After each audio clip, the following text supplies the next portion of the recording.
¿Puedo bajarle un poquito de volumen, por favor?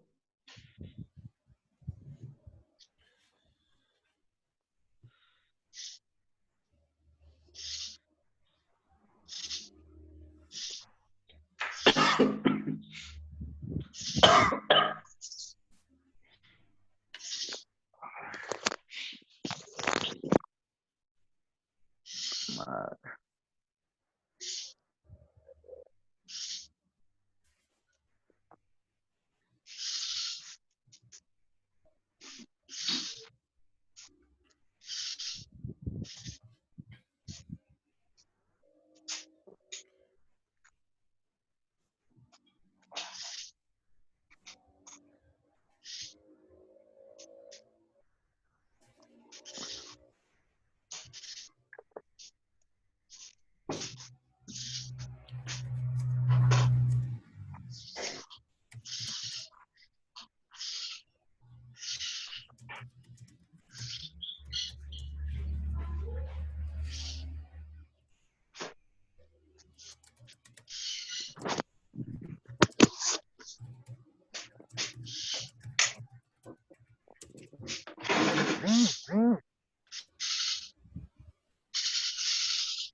¿Qué le he hecho? Esto es.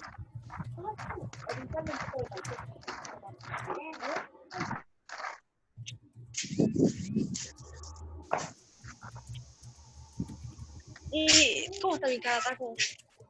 ¿Este? A ver, este programa, deja ver si es video. Este es como se ve.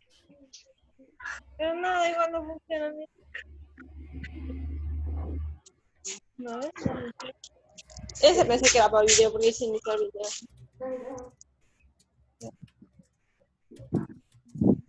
No. No, tal vez me estaré viendo, tu madre. Ajá. Está escuchando.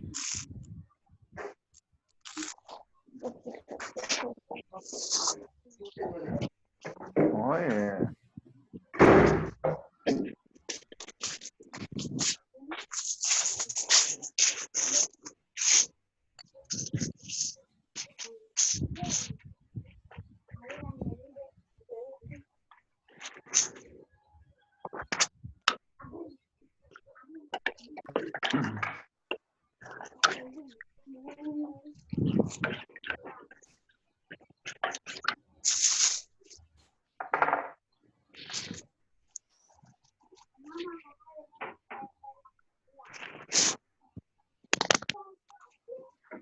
¿Te quitaron el teléfono, pues?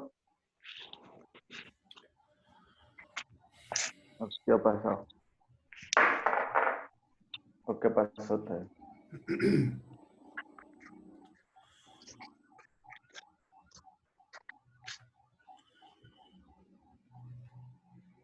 Bueno, buenos días. Vamos a levantar un poquito el micrófono. Ahora se escucha bien. Un poquito más. Ahí.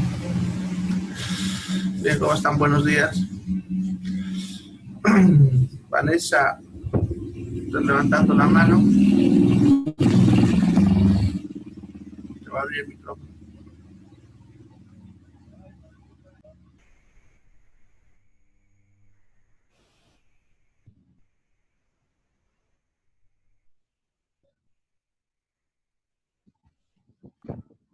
Bueno, puedes preguntar lo que quieras con eso.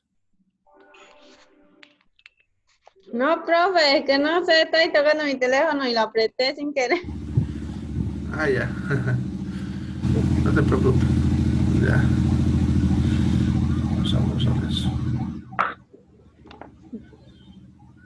Bien. Entonces, ayer estábamos viendo farmacología cardiovascular. Nos habíamos quedado en los antihipertensivos.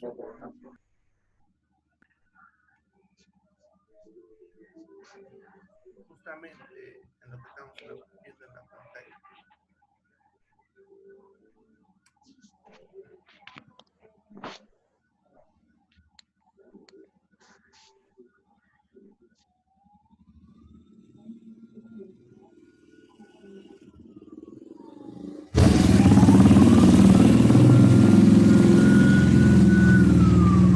Bien. Si sienten que se les baja el audio, me avisa. Algo estaba bajándolo automáticamente de rato a rato. Vamos a ver, revisar. Ahí está bajando otra vez.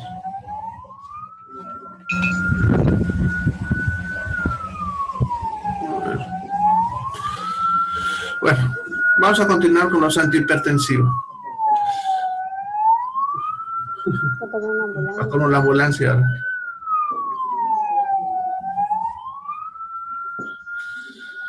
Vamos a continuar con el grupo de los antihipertensivos de acción central.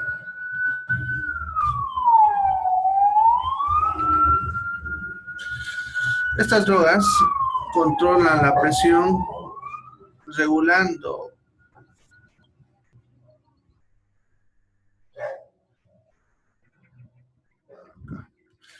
el tono vascular. Para regular este tono vascular, lo que hace es, a través del sistema nervioso autónomo, el sistema nervioso autónomo lo que va a hacer es mandar señales a las arterias para que éstas se cierren, ¿no? Al hacer esto, aumenta la tensión dentro del vaso, dentro de la arteria, perdón. Y eso va a generar que aumente que disminuye la tensión arterial. Al revés.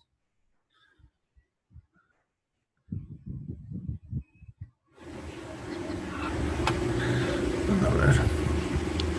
Si no tengo problemas de audio.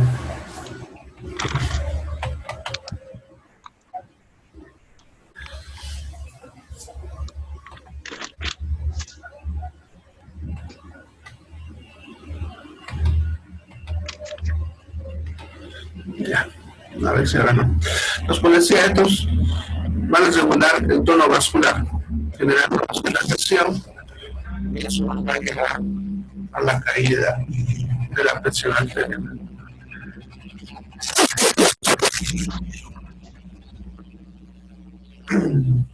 Nos sirven, por lo tanto, para controlar la presión arterial elevada y se lo usa principalmente para una patología que es la preeclampsia.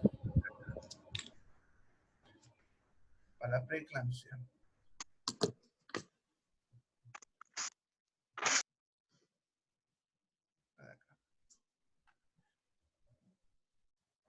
Para esa patología. La preeclampsia es una enfermedad del embarazo en la cual el paciente se le sube su presión y empieza a tener falla renal con pérdida de proteínas. Se le llama eclampsia cuando convulsiona. Por eso esto vamos a llamarla preeclampsia. Se usa para esta patología principalmente debido a que uno de sus efectos de estas drogas es que también son sedantes por lo tanto producen somnolencia o sedación, lo cual disminuye el riesgo de que la paciente convulsione y entre en preeclampsia. Entonces, por eso se escogen estas drogas en esta patología. Son básicamente dos. La más usada es la segunda, la alfametildopa, ya que suele venir con el nombre comercial de Aldomet. Bien, ¿en qué caso vamos a usar estas drogas? Como están viendo, enfermedad hepática activa, ya que tiene metabolismo hepático, que se pueden acumular en caso de que el paciente consuma dosis seguidas, y eso puede generar un estado de intoxicación. En pacientes que consumen drogas antidepresivas, debido a su efecto sedante, ya que puede hacer que el paciente quede muy sedado, profundamente sedado, y por ese motivo se evita dar en pacientes que están consumiendo antidepresivos de algún tipo. Bueno, con sus efectos adversos, el primer efecto adverso, como ven, sería justamente la sedación. El efecto adverso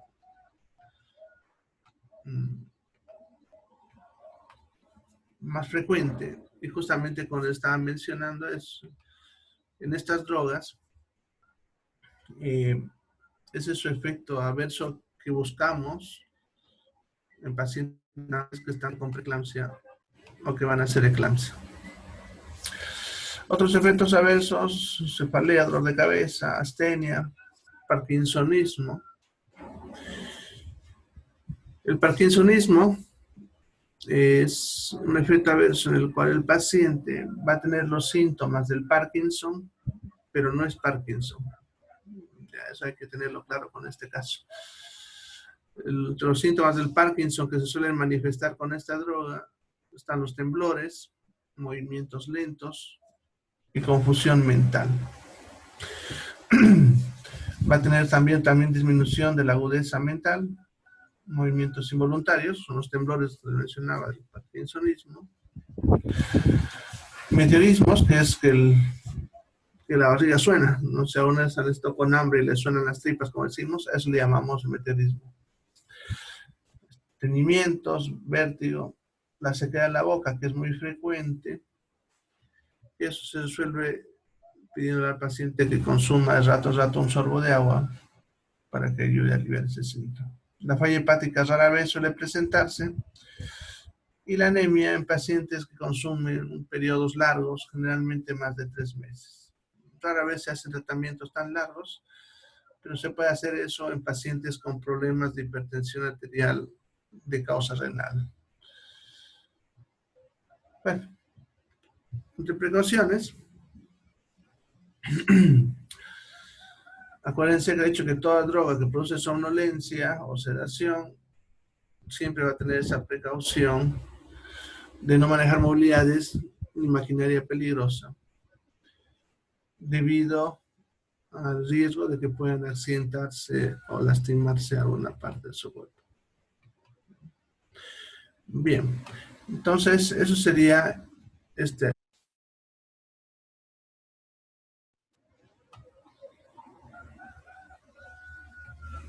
Bien, así, esto sería lo de esta familia antihipertensivos. Vamos a ver otra.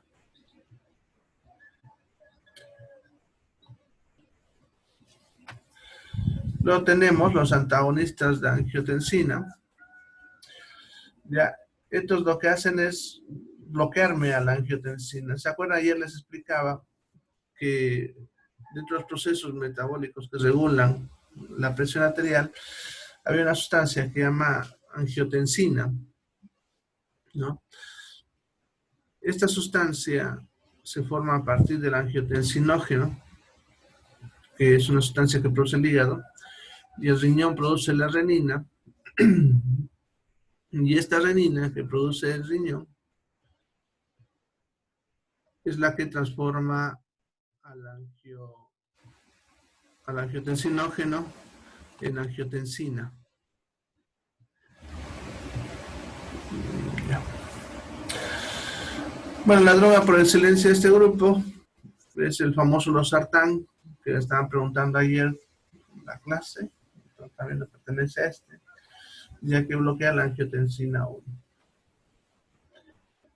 ¿En qué casos no vamos a usar losartán? Embarazo, diabetes e insuficiencia renal. El losartán tiene un pequeño efecto vasodilatador de las arterias coronarias, por lo que se suele usar en pacientes que, además de tener cuadros hipertensivos, pueden tener asociado un cuadro de insuficiencia coronaria. Pacientes que suelen hacer anginas de pecho, o los famosos infartos o preinfartos que le llamamos. En ese tipo de pacientes se suele usar losartán por esa ventaja que tiene. Con sus efectos adversos, como están viendo, anemia, pacientes que toman por largos periodos de tiempo, es más frecuente que la presión se baje por debajo de lo que nosotros esperamos que baje. Puede haber falla renal, astenia, fatiga, acumulación de potasio sanguíneo y hipoglicemia. Que si bien rara vez se ve esto, siempre hay que tomarlo en cuenta, principalmente en pacientes diabéticos, pacientes con problemas renales. ¿Ya? Bien, entonces el losartán es la droga con esa dirección en pacientes hipertensos con alteraciones coronarias. Bien, Ronald está preguntando.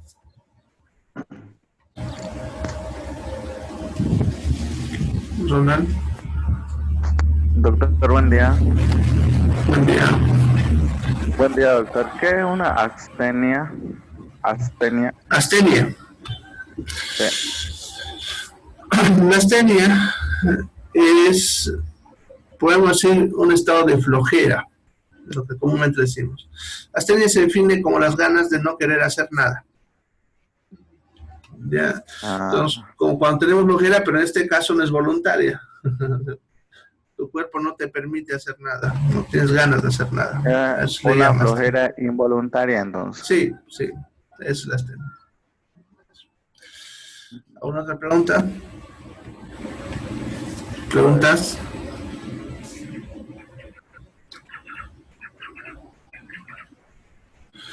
Bueno, entonces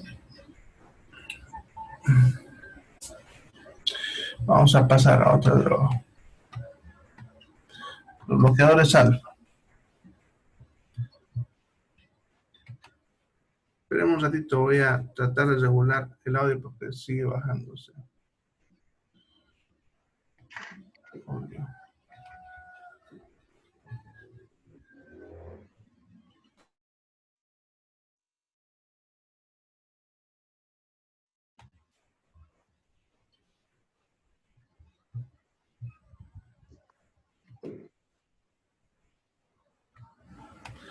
A ver si ahora.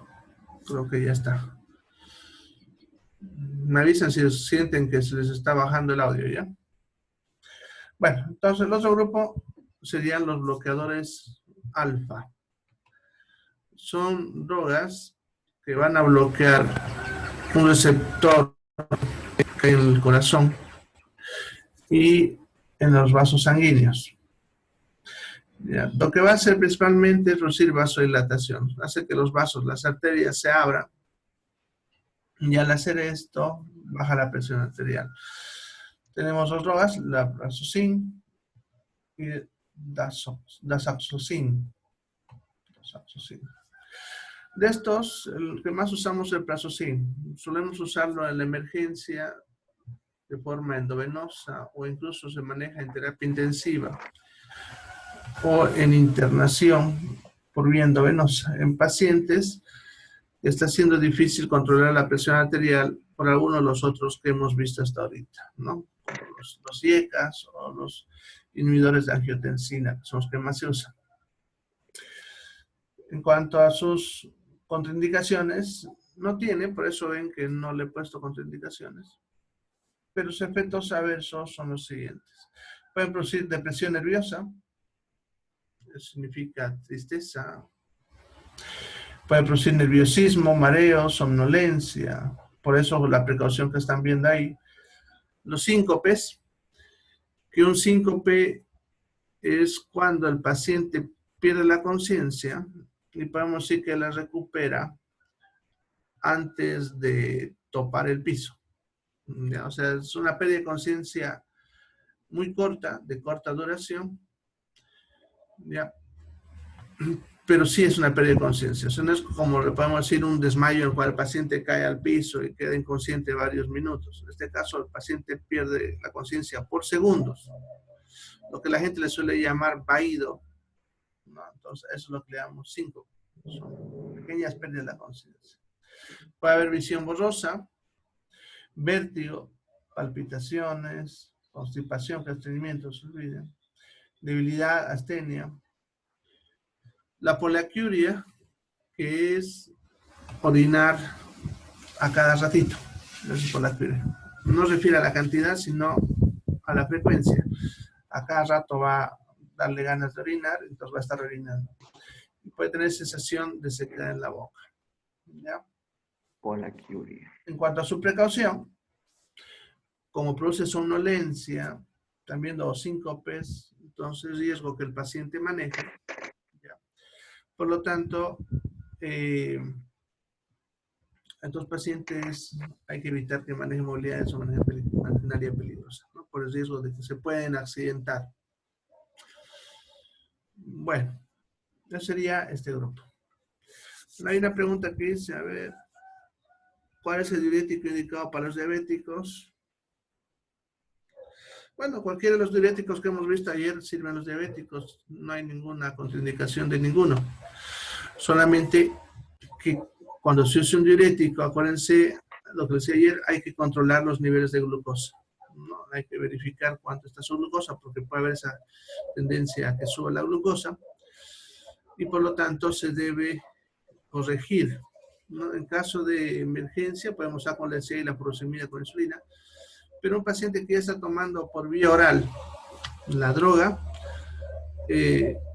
o sea, la droga antidiabética, se puede asociar también esto sin ningún problema, regulándole la dosis del antidiabético, ¿no? O sea, de repente regular aumentándole la dosis para que haya una compensación entre ambas drogas, ¿no? Pero podemos usar cualquiera de los diuréticos que mencionamos ayer, controlando la glucosa, ya sea con insulina o regulando la dosis con su antidiabético habitual que está consumiendo el paciente. No hay ningún problema con eso.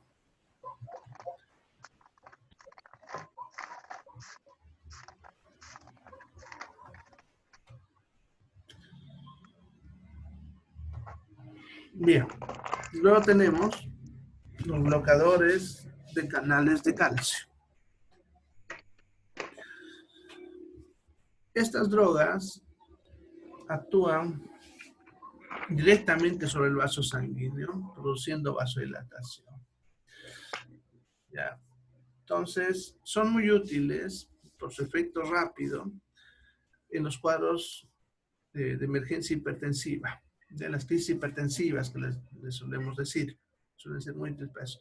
Pero también podemos usarlo como tratamiento diario a unos tipos de pacientes.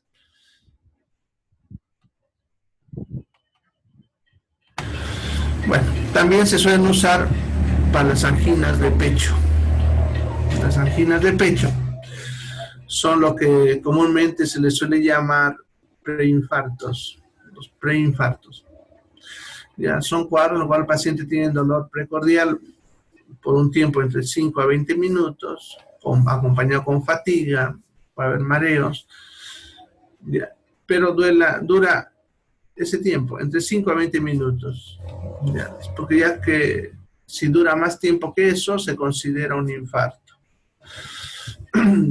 Entonces, este tipo de pacientes, que en realidad lo que está pasando es que está a punto de infartarse, ya a eso le llamamos la angina de pecho. Y para ese tipo de pacientes se puede usar estas drogas en caso de que tengan esa crisis, en la angina de pecho. Generalmente suelen ser también pacientes hipertensos, así que le va a ayudar a corregir las dos cosas. Hasta hace unos años, y todavía de repente en alguna posta de salud, no se está trabajando o alejadas de la ciudad, van a ver, usamos esta droga, principalmente el nifedipino, como antihipertensivo de emergencia. Carga el palo. En pacientes que llegan en crisis hipertensiva. En este tipo de pacientes a veces vamos a usar el nifedipino, que viene con el nombre comercial de Adalat. Viene unas capsulitas de color naranja, que lo que se usa es su contenido líquido que tiene. Entonces con una agujita funcionamos la cápsula y ese líquido se lo vaciamos debajo de la lengua. Tiene un efecto rápido, lo cual es justamente el problema. En pacientes que tienen crisis hipertensivas, no conviene bajar la presión muy rápido. Siempre se debe bajar de forma lenta. Por eso es actualmente el ideal el captopril, que es el que bailábamos ayer, de forma sublingual. Sin embargo, el nifedipino todavía podemos usarlo si es que no tuviésemos acceso al captopril, pero siempre con el riesgo de que se pueda bajar mucho la presión, y eso siempre es contraproducente en un paciente hipertenso. Eso hay que tener cuidado. Pero como digo, actualmente su principal indicación es para las anginas de pecho. Y ahorita vamos a ver ese otro grupo de drogas. ¿En qué caso no usaríamos? Hipersensibilidad se refiere a alergia, ya que Profe, hay una pacientes pregunta. que con facilidad hacen alergia a esta droga que estamos hablando, a este grupo de drogas, perdón, estamos hablando. Perdón, profe. ¿Sí? Pregunta.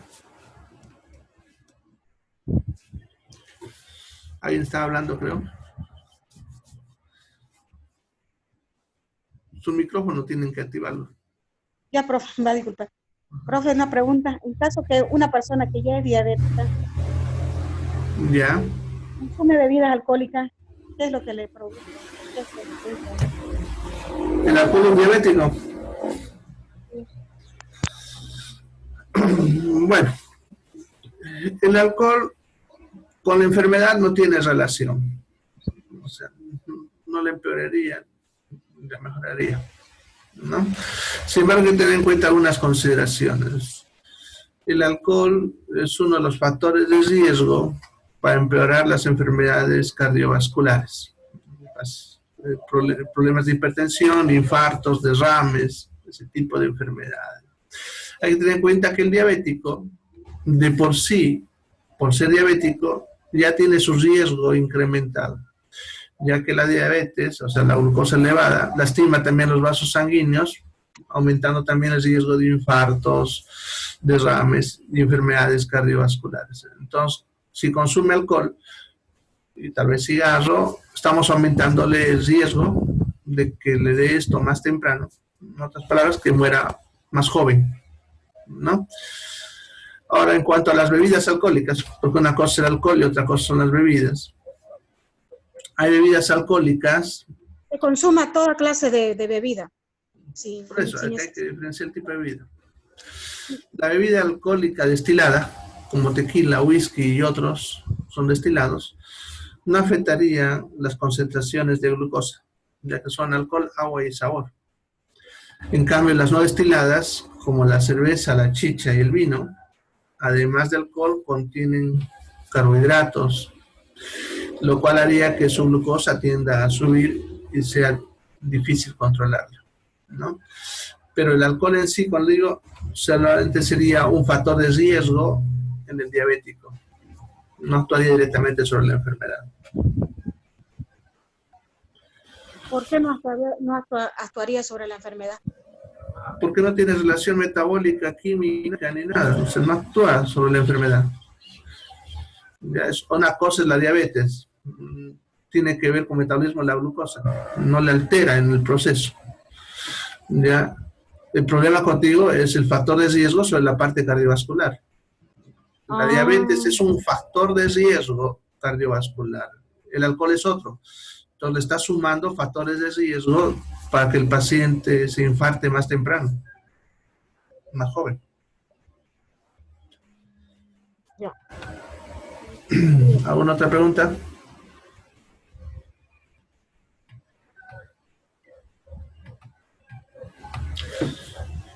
Bueno, entonces, contraindicaciones de estas drogas.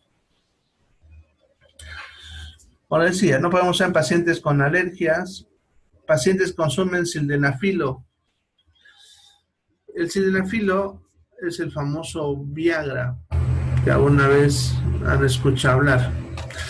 Hay varios derivados, entre ellos el tadalafilo, que son los dos más usados ahorita, el sildenafilo y el tadalafilo. Son las dos drogas que se usan. Lo que pasa es que tienen un efecto sobre lo que es las arterias coronarias, en la cual cuando se usa esta combinación de drogas, la arteria coronaria, en vez de abrirse, se cierra más, pudiendo desencadenar infartos. O sea, no se debe combinar. Y si aún se ha escuchado hablar que el Viagra no se consume en pacientes cardíacos, es en los pacientes que tienen trastornos coronarios y están consumiendo este tipo de drogas. No se puede hacer esta combinación, ¿ya? Entonces hay que tener en cuenta, recomendar al paciente, principalmente el sexo masculino, que no pueda hacer esa combinación. A veces puede producir shock cardiovascular, que es lo que les mencioné hace ratito, cuando se baja de golpe la presión arterial, poniendo más en riesgo al paciente. Esos son los problemas con estas drogas y por eso actualmente no es la droga de elección en una emergencia hipertensiva. Podemos decir que es nuestra segunda línea en caso de que el captopril no funcionase o no lo tuviésemos a mano. Puede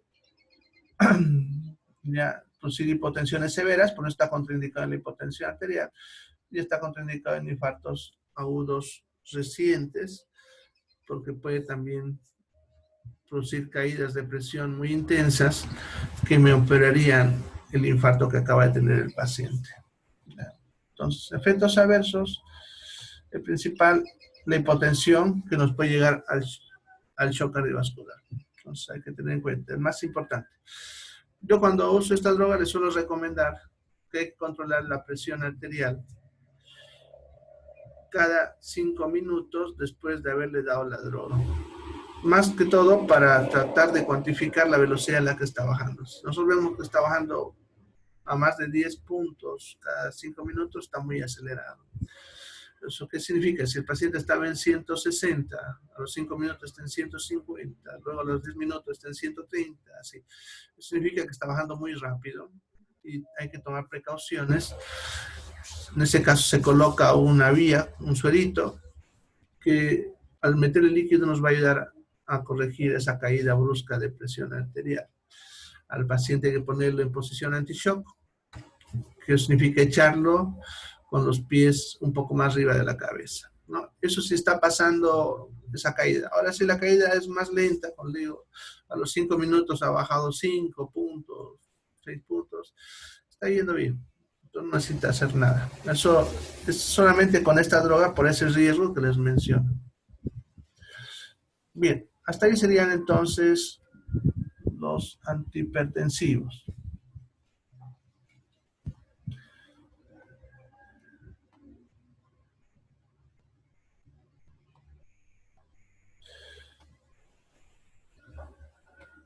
Nos tocaría ver ahora los antianginosos.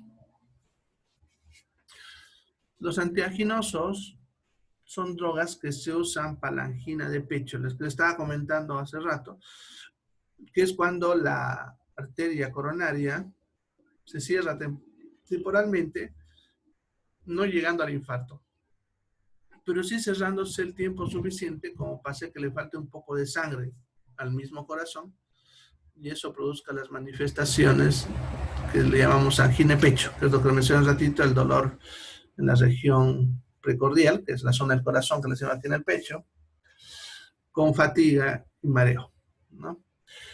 Estos pacientes están en riesgo de infartarse, entonces tenemos que darle una droga que evite que llegue al infarto, ¿no? Y esos serían los antianginosos. Lo que hacen, como ven, es producir dilatación de la arteria coronaria ¿ya? Y por lo tanto me van a servir para este problema. Son los siguientes.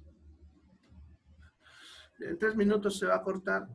Ya saben, nos vamos a otro enlace en bien se corte. Ya, voy a tardar 1 o 2 minutos, voy a tratar de hacer los ajustes de sonido para ver si se corrige. Y entro, ya, pero vayan entrando ustedes rápidamente. Bien, de este grupo tenemos a la nitroglicerina, que es el ideal en realidad para esto, pero nos va a costar encontrarlo aquí en Santa Cruz. Eso debido a que la regulación en Bolivia no permite meter una buena cantidad de esta droga. Eso se debe a que la nitroglicerina, si alguna vez han escuchado hablar, es un explosivo, ¿no? Entonces aquí en Bolivia hay una ley de sustancias controladas que limita el ingreso de sustancias explosivas. La nitroglicerina como tableta tiene una cantidad tan insignificante que no puede ser usado como explosivo, pero hacerle entender eso a los políticos es un lío. Así que tenemos limitada la cantidad, cuesta encontrarla. Sería el ideal en tratamientos de angina por su efecto rápido. Sin embargo, como no hay mucho, solemos usar el otro, el nitrato de isosorbida, que viene con nombre de isordil. Es el que más usamos en nuestro medio, el isordil, el nitrato de isosorbida, ya para este tipo de patología. Y en algunos pacientes podemos usar el nifedipino, que es el que mencionaba en el anterior grupo de antihipertensivos, y viene con el nombre de Adalat, que les mencionaba en capsulitas. También podemos usar ese en caso de una emergencia. Y así es que no conseguimos el nitrato de isosorbida. El nitrato de isosorbida viene en tabletitas normales de 10 miligramos, de 20 miligramos, pero también viene en tabletas sublinguales, las que mencionaba el otro día, que son tabletas que se deshacen con facilidad debajo de la lengua, ¿no? En caso de que no tuviésemos la tableta sublingual y tuviésemos la otra, la que es para ingerir, hacemos lo mismo que les recomendé con el captopril, ¿no? En su propio envase golpearla para que se haga polvo y ese polvito ponerlo debajo de la lengua. Tendría un efecto similar, claro que un poquito más lento, pero sí nos serviría como tratamiento. ¿En qué caso no usaríamos? Para bajar la presión, ¿no? ¿Cómo? El captopril es para bajar la presión. Sí, sí, es el que vimos ayer, que se usa en las crisis hipertensivas. Sí, lo explicó. Sí, Ya, sí. profe. Bueno, en contraindicaciones, no vamos a usar en pacientes que tengan hipotensión arterial, obviamente, pero como decía, estas drogas van a bajar la presión arterial, entonces no nos conviene.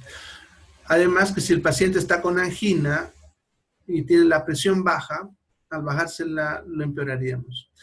En pacientes que están con angina o con infarto, se presentan los dos tipos, pacientes con hipertensión y pacientes con hipotensión. La mayoría son hipertensivos al mismo tiempo, así que no hay ningún problema con esta droga. En cambio, los que son hipotensos son los de alto riesgo, ya que incluso eso nos indica mal pronóstico y es más fácil que el infarto o la angina los complique, ¿no? Incluso pueden fallecer. Entonces es importante controlar la presión arterial posterior.